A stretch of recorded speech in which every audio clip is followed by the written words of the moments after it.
नमस्कार, आप देख रहे हैं प्राइम टीवी। मैं हूं आपके साथ अब्दुल करीम। खबरों की शुरुआत करते हैं।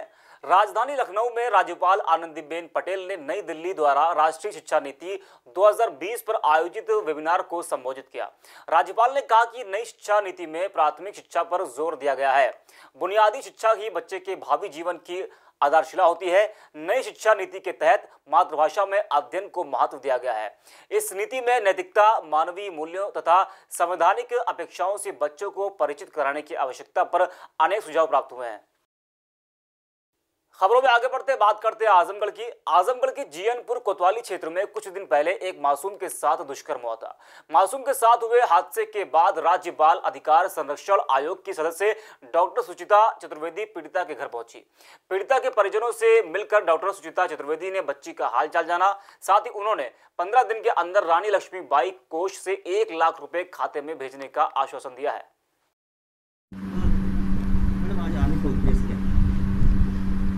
एक बच्ची है, उसके साथ एक दुष्कर्म की घटना है और वो बच्ची इस समय BHU में एडमिट है।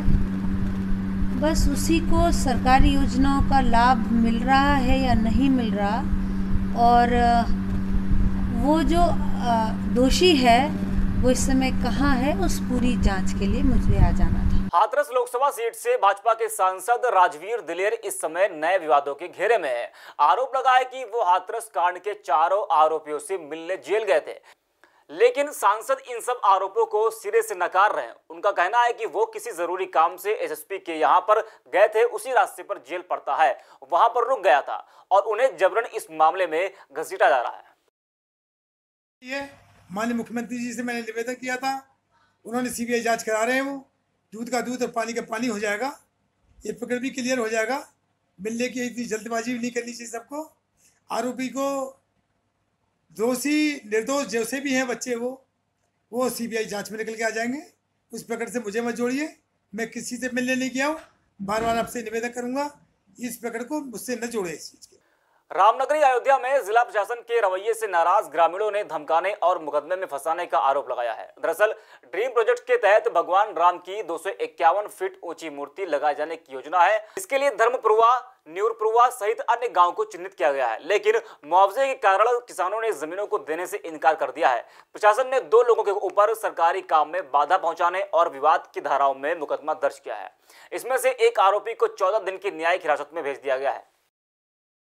हमारा सबका कारण है भैया, हमका प्रतिमा से दुख नहीं है, लेकिन बहुत दुख दे दीन। हम सब जान दिए तैयार हैं, एकदम जान लियो, जेल जाए तैयार हैं, मरे तैयार हैं, जौने तिरफे रहा, लेकिन दियब न घर न दियब, गाँव न दियब, न जमीन दियब। अपन बहुत DM SDM बहुत जबरदस्ती की, बहुत अन्याय की। देश में अन्याय हुआ बा जौन बाटे, कौनो एक फैसला ना है ना कि गांव छोड़त हन कि कुछ करथन। खाली यही जबरदस्ती प्रशासन गाली दिए और DM SDM गाली दिए। कौनो इनका सुनवाई जनता का ना न कोनो परवाहन आज तक दे जौन बा फंसाए रहे हैं, जबरियन कर रहे हैं, और हम लोग न गांव देंगे न जमीन देंगे।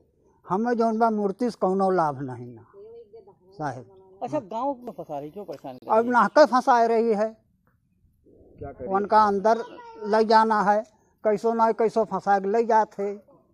हाँ, जबरदस्ती बहुत है। हम सब कहाँ साइन कर रहे हैं? जबरदस्ती बहुत है भैया।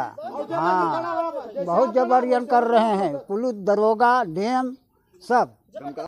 इटावा के पुलिस विभाग में कांस्टेबल के पद पर तैनात कर्मी पर अवैध संबंधों के चलते कई आरोप लगा है। कांस्टेबल ने अवैध संबंधों के चलते पत्नी व दोनों बच्चों की जिम्मेदारी और खाना खर्चा देना बंद कर दिया है। कांस्टेबल की पत्नी ने बताया कि नौकरी करने के बाद ही पति ने उसके साथ मारपीट शुरू कर दी। मारपीट के बाद पुलिस अधीक्षक के कार्यालय आकर पीड़िता को अब न्याय की गुहार लगानी पड़ी है। SP ने मामले को संज्ञान में लेते हुए थानाध्यक्ष सिविल लाइन को आदेश दे दिया है। SP साहब ने ये कहा है सर कि जो सिविल थाने के इंस्पेक्टर साहब उनके लिए आदेश कर दिया है कि वहाँ से हमें रिपोर्ट बना करके दीजिएगा। अगर ये तो 20 बच्चों को रखता है अगर सही से तो ठीक है, अन्यथा इसका तनख्वाह रोक दिया जाएगा। हरदोई में बिजली विभाग के निजीकरण के विरोध में अधिकारियों और कर्मचारियों ने काम का बहिष्कार किया है। निजीकरण के विरोध में आक्रोशित अधिकारी कर्मचारियों ने सरकार के खिलाफ नारेबाजी करते हुए कई सवाल खड़े किए हैं। विरोध करते हुए कर्मचारियों ने कहा कि आगे की रणनीति को तैयार करने का सोचा जा रहा है और हमारी मांग है कि निजीकरण के प्रस्ताव को वापस लिया जाए। एक्सीएन ने कहा कि मांग पूरी नहीं हुई तो आगे भी हम कामकाज को बंद कर देंगे। मैनपुरी के थाना घिरोर क्षेत्र में बलात्कार के आरोपी का शव पेड़ पर लटकता हुआ मिला। सूचना पाकर मौके पर पहुंची पुलिस ने शव को कब्जे में ले लिया है और पोस्टमार्टम के लिए भेज दिया है। युवक की इस मौत के मामले में पुलिस हत्या या आत्महत्या की गुत्थी को सुलझाने में लगी है। मृतक के पिता का आरोप है कि किसी करीबी ने ही उनके बेटे की हत्या की है।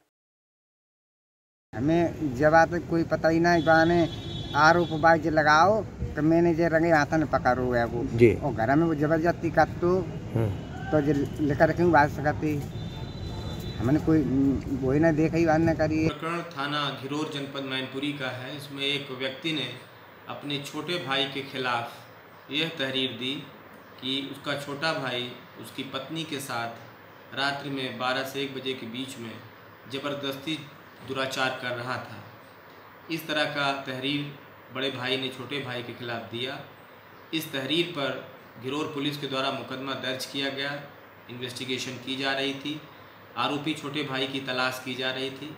इसी दरमियान आज सुबह करीब 9 बजे के आसपास सूचना मिली कि आरोपी छोटा भाई एक गांव से बाहर ही एक शीशम के पेड़ से एक फंदे से लटका हुआ है। इस सूचना पर पुलिस उस बॉडी को फील्ड यूनिट के द्वारा जांच कराने के उपरांत पोस्टमार्टम के लिए भेजी है। प्राथमिक दृष्टि से संभावना जताई जा रही है कि संभवतया ग्लानिवश आरोपी छोटे भाई के द्वारा यह घटना कारित की गई है। पोस्टमार्टम के पश्चात स्थिति क्लियर हो जाएगी। हर पहलू पर हम विवेचना करेंगे और इसकी सच्चाई का पर्दाफाश किया जाएगा।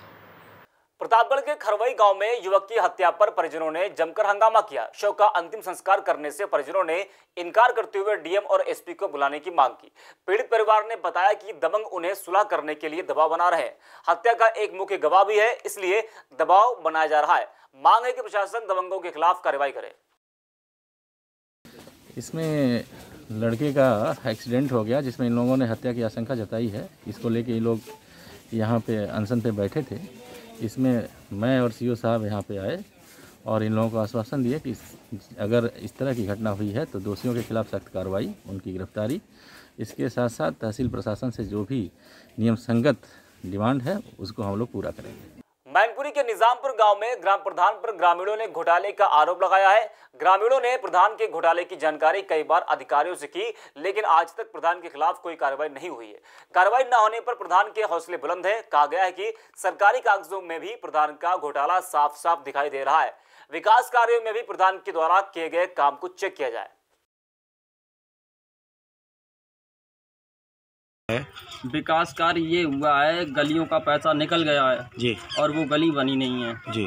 डॉक्यूमेंट्स में तो दिखा दिया है कंप्लीट, लेकिन उन गलियों का पैसा 2-2, 3-3 बार निकाल लिया गया है। एक ही गली का ऐसी एक गली नहीं है, ऐसी बहुत सारी गलियां हैं जो जिनका बार बार पैसा निकला हुआ है। अच्छा। और काफ़ी सारी ऐसी लैटरिंग भी हैं जो बनी हुई हैं, दिखा रहे हैं बनी हुई, लेकिन मिली नहीं है और बनी भी नहीं है। बहुत से ऐसे लोगों को, अभिभावकों को पता भी नहीं है। सर विकास के नाम पर तो कुछ भी नहीं कार्य किया है सर। ये हमारे गांव का पूरा खरंजा साहब जो है बिल्कुल इसका पैसा भी निकल चुका है, लेकिन कुछ नहीं सर यहाँ पर काम हुआ है।